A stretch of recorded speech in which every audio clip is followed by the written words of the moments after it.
Is Europe doomed? Many far-right groups and figures have been saying that the death of Europe and the West in general is inevitable, whether it be economic, cultural, or political. It's headed the way of Rome. How much merit is there to this claim, though? Well, the facts show that it is not that crazy of an idea. So here are the top reasons why Europe is screwed. Starting with hate speech laws. Unlike America, European countries do not have a First Amendment. They don't have free speech. The hate speech laws are so excessive that even one of the most listened to talk show hosts in America, Michael Savage, is currently banned from the UK. And every day, more news comes out about people being punished and arrested in Europe for speaking their minds.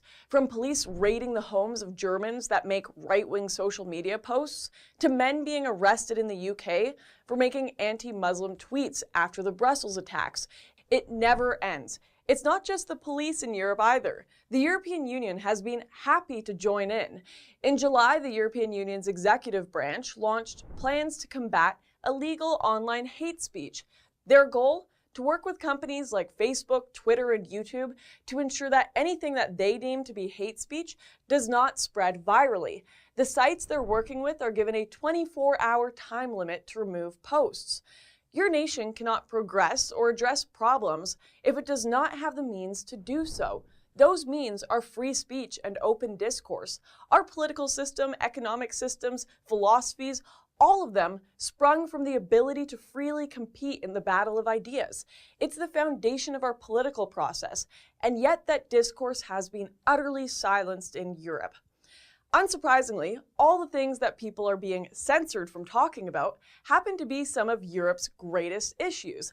Voltaire wasn't kidding when he said, "It's dangerous to be right in the matters on which the established authorities are wrong," because they sure as hell messed up on the issue of immigration and Islam.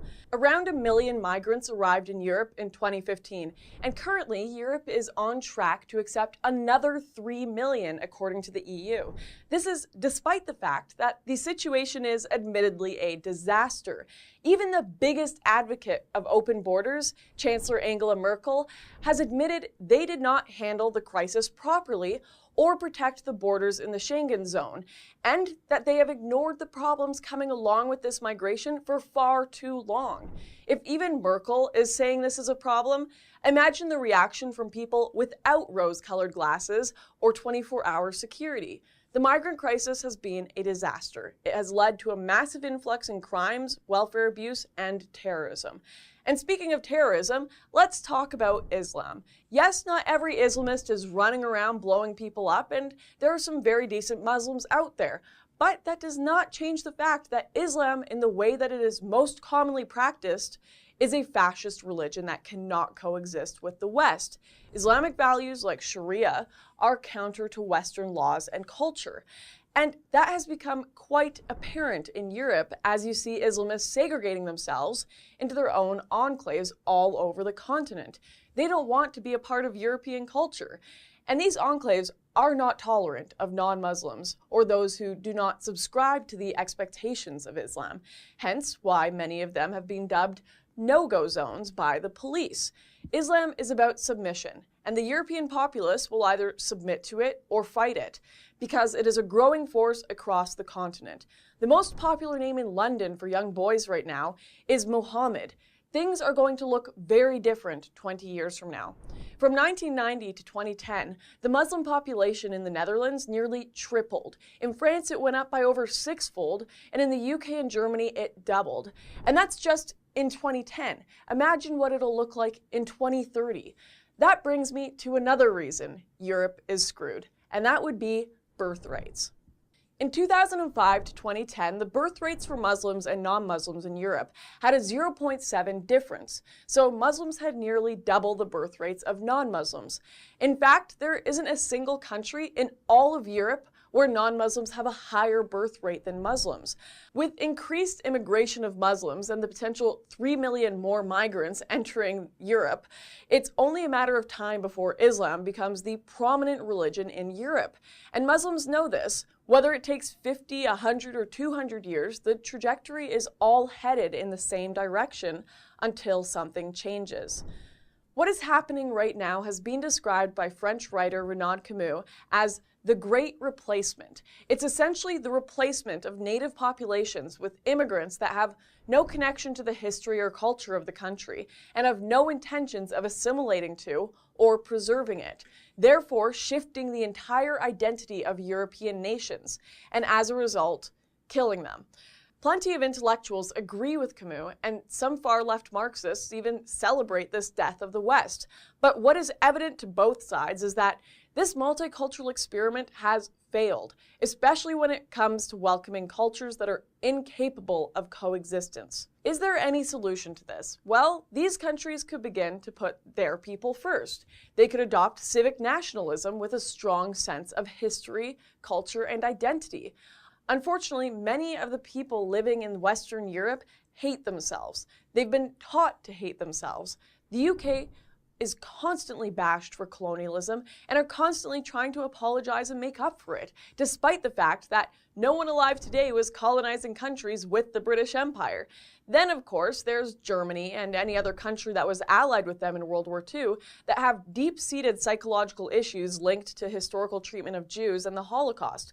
People in America have been taught that slavery in their history was wrong and that they shouldn't repeat it, but they also understand that they aren't to be blamed for the acts of others. In Europe, especially Germany, I saw signs on every post calling for the death of the German people, the destruction of the German nation, and calls for the death of German identity. All of these things being posted by Germans themselves. They want their nation's culture and identity to die. And surprise, surprise, it's working. Western Europe has totally lost their sense of national purpose and identity, and it's killing them. It will end in disaster. Eastern European countries are trying to reassert their identity, and a lot of them are bringing back Christianity. Countries like Poland and Hungary are really swimming against the tide. They have a national purpose again. In a recent referendum in Hungary, nearly 100% of the country voted not to take in more migrants. In the long run, those will be the countries that have roots and a foundation to build upon. Other European countries are stating loud and clear that they don't believe in anything, that they have no identity.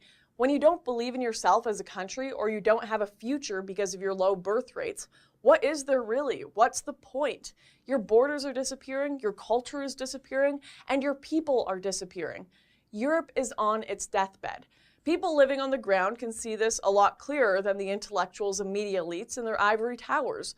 Whether you're a German in Marxloh who feels like his town has disappeared, a woman in Ukraine who can't pay her energy bills, or a man in Luton being stalked by police for dangerous speech. This is all happening right now. If Europe is not doomed financially, it surely is doomed culturally until people stand up in defense of their identities. Just because you went to Paris once and enjoyed a baguette while looking at the Eiffel Tower doesn't mean everything is fine and dandy in Europe. Rome in its final decades was a wonderful city, even as the city decayed. There's still wonderful things about Europe in the midst of its decay. If you enjoyed that video, make sure to subscribe to the Rebel Media for more and to hit that like button.